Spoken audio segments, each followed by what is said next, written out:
With the arrival of our baby in spring, we knew this wasn't going to be the most productive year for gardening.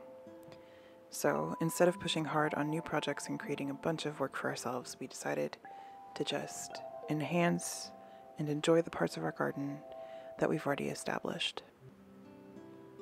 For us, this meant building upon our herb garden and other perennials and nurturing the volunteers that popped up around the garden, such as the sunflowers, none of which we actually planted this year.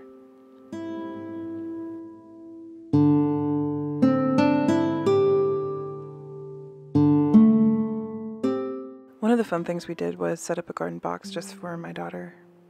She had some seeds collected from when she was staying with my in-laws while we had our baby, and so we decided to see if they would germinate.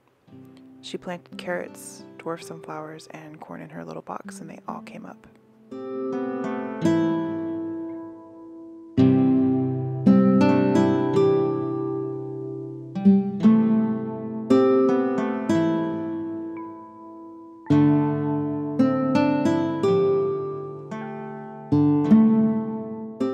At one point this summer, the kids and I were reading up on the deck, and I watched as one of our sunflowers fell over and cracked like a falling tree in the forest.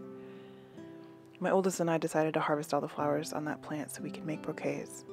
It was a couple afternoons worth of entertainment.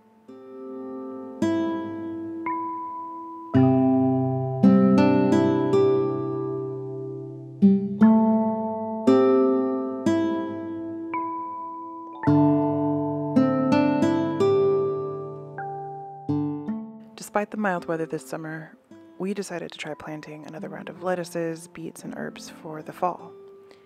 And I'm so glad that I did that because all of those vegetables are harvestable now and are making up a good portion of our dinners.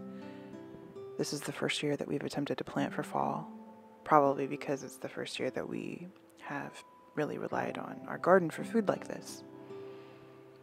Most of the stuff we planted in mid-July and early August.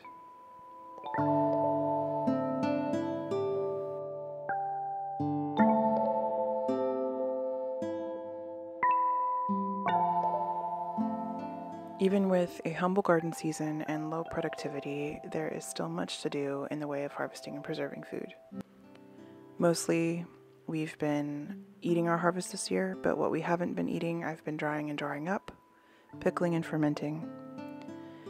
And honestly, we probably have at least 1 whole month left of intense harvesting and preserving to deal with before we can slow down and settle into our autumn rhythm.